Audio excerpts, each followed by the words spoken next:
নবরণকে কোনো কষ্ট হওয়ার আগেই রাঙা চালাকি করে ছদ্মবেশী এক ব্যক্তিকে ধরে ফেলে আর সোজা পুলিশের হাতে তুলে দেয়।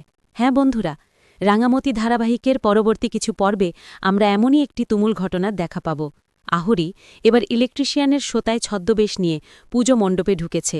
তার উদ্দেশ্য স্পষ্ট, নবরণকে এক ভয়ানক ছক কেটে ক্ষতি করা। আহুরির কথায় মনে হচ্ছে, তোমার দেখে নেব, যে তোমাকে সাহায্য করবে আমি তাদের সবাইকে শেষ করে দেব। তার প্রধান টার্গেট নবরণ বস। কিন্তু রাঙা পুরো সময় সতর্ক।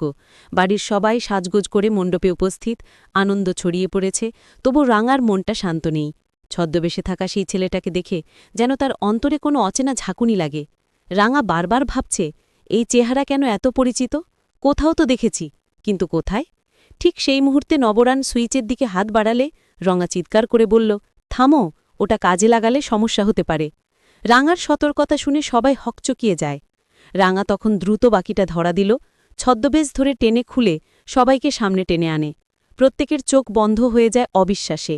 রাঙা মুখে গরম গলায় জিজ্ঞেস করে, তুমি আসলে কে? তোমাকে কেন এমন পরিচিত লাগছে? প্রকাশ্যেই ছদ্মবেশ ফাঁস হলে দেখা যায় আহুরি নিজেই সেখানে।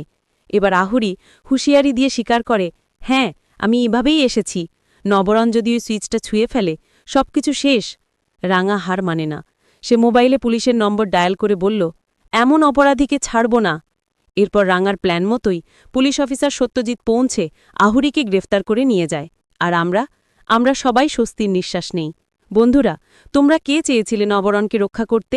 কমেন্টে দাও তোমাদের মতামত এবং বলো, রাঙার এই চতুর উদ্যোগ কেমন লেগেছে।